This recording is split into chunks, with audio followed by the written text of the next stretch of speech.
Tá estudando literatura em casa? Tá reforçando seus estudos? Você gostaria de aprender a fazer uma análise literária ou você quer entender como funciona uma análise literária? Vem comigo que o vídeo de hoje é para você, tá bom?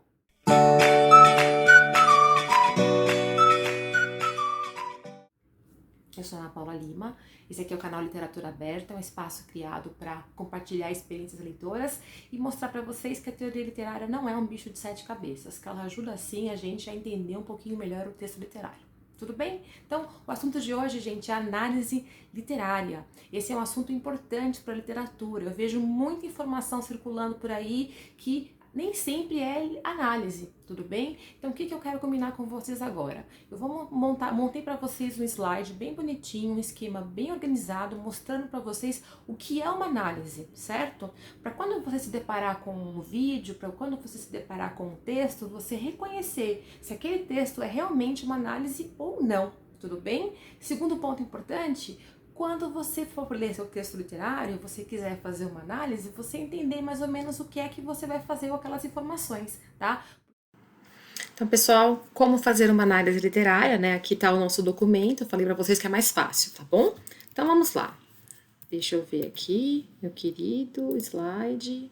Pronto, né? Então, gente, o que é uma análise literária?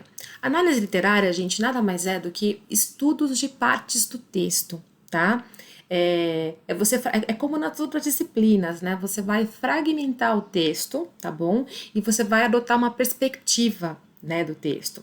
Então, você pode adotar 3 perspectivas diferentes, tá bom? Quando você decide fazer uma análise literária. A primeira perspectiva que você pode adotar é a perspectiva do autor. Durante muito tempo, essa perspectiva, inclusive, foi válida. Toda vez, por exemplo, que o seu professor ou professora mandar você fazer anotações sobre a vida e a obra do autor, você está fazendo uma análise, tá bom? Da perspectiva do autor, tá bom? Isso é errado? Isso é certo? Nenhum nem outro, tá bom? Depende muito da obra que você está lendo. Vamos pensando na nossa lista da FUVEST. Pensando na lista da FUVEST, eu acho que existem 2 obras que valem a pena a gente considerar o autor para tecer nossos sentidos, tá bom? O Alguma Poesia e o Angústia, tá? Por que, Ana, que vale a pena a gente considerar o Alguma Poesia e o Angústia para tentar ler, a gente tem que considerar o autor para fazer esse tipo de análise? Porque, no caso do Alguma Poesia, né, é o primeiro livro do Carlos Drummond de Andrade. O Carlos Drummond de Andrade, antes de escrever esse livro, ele conversou com vários autores do modernismo brasileiro, trocou correspondências, né? Ele testou muita coisa, ele submeteu o poema dele à avaliação, né? Ele questionou a ideologia da época, então vale a pena você dar uma olhada no que estava acontecendo na época e o que aconteceu com o Carlos Drummond de Andrade para você entender um pouquinho da obra. Não é tudo, mas vale a pena, tá bom? Outro que vale a pena também é o nosso querido amigo Graciliano Ramos. Por quê? Porque o Graciliano Ramos é por um outro motivo. O Graciliano Ramos, ele é um autor engajado. Ele é um autor neorrealista. Ele é um autor que viveu numa época chamada, ele viveu numa época que foi chamada de Revolução de 30, Revolução Cultural, uma época em que havia um forte apelo ideológico, né, no Brasil. E esse forte apelo ideológico, ele marcou a obra e a produção de vários autores, né, como por exemplo Jorge Amado. E ele, né, o Graciliano Ramos é um deles. Então, para ler Graciliano Ramos, não é que você tem que apenas considerar isso, mas para ler Graciliano Ramos, você deve considerar que o autor, ele era engajado na causa, né? Que para ele era importante entender o funcionamento da sociedade e pensar as questões da sociedade, tá bom?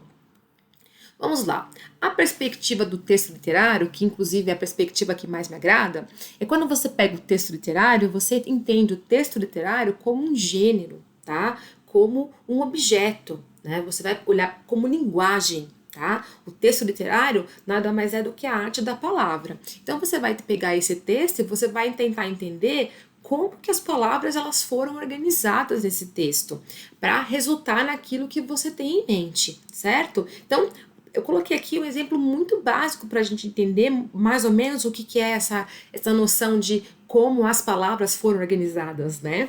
Olha só, eu tenho aqui, ó, eu tenho duas maneiras primordiais de organizar um texto literário, né? Ou eu coloco um texto em prosa, ou eu coloco um texto em poesia, certo?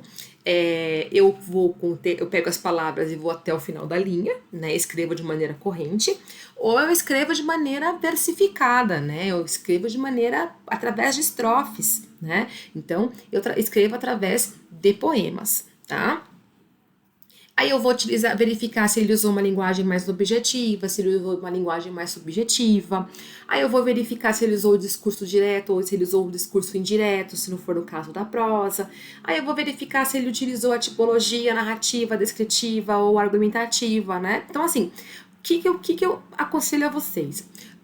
Percebam que quando eu faço uma análise do texto literário, meu leque é muito mais amplo, né?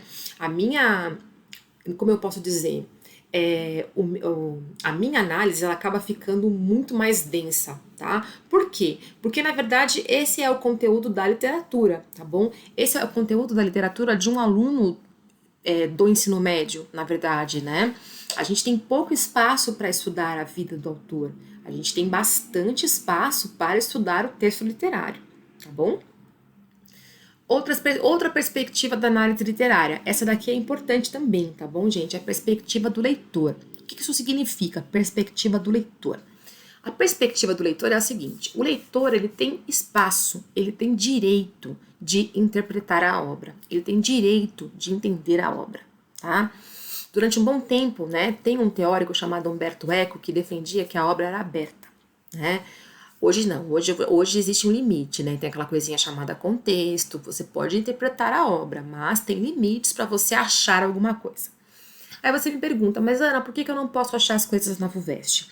Você não pode achar as coisas na FUVEST porque você tem que lembrar que a FUVEST é um concurso. Ela tem que ter uma estrutura, ela precisa ter uma estrutura mais fechada, certo? Então, quando que a sua leitura é uma leitura válida? A sua leitura é uma leitura válida quando você está num clube do livro, quando você está numa roda de leitura na sua sala de aula, quando você está fazendo uma discussão sobre o livro e a professora abre e faz uma pergunta, e você pode ter uma relação, aí vocês vão verificar se essa relação ela se comprova ou não, tudo bem? Nesse momento você pode participar. Como que a FUVEST lida com essa questão da participação do leitor, porque o leitor ele participa da leitura do texto, né? Ele participa dessa questão da análise, tá? Ele compõe o sentido do texto literário. A FUVEST ela vai compor da seguinte maneira: ela vai pegar leitores canônicos, tá bom? Ela vai pegar a fortuna crítica, ela vai pegar mas não é qualquer fortuna crítica, tá bom, gente? Ela vai pegar os leitores consagrados, tá? Os leitores que são tidos como os leitores mais importantes. Eu tenho vídeos aqui em que eu falo o Antônio Cândido, tá bom? Ela vai pegar leitores consagrados, leitores assim que fazem parte da formação de qualquer pessoa, tá bom? Como assim de qualquer pessoa? Quando um professor de literatura ele vai te dar aula de literatura, para fazer algumas afirmações, ele tem que recorrer a alguma fonte teórica. Os materiais didáticos, quando são... Então, como a FUVEST corrige isso, tá bom? Ela vai adotar um leitor, ela vai eleger um leitor canônico, tá? Nós temos alguns leitores canônicos. Você pode... isso talvez nem chegue até vocês, mas se você consultar a bibliografia lá do seu livro de literatura, você vai ver o seguinte, você vai ler, você vai consultar e lá está o nome dos leitores canônicos, tá bom? Então aqui, ó. Ops, foi demais, gente.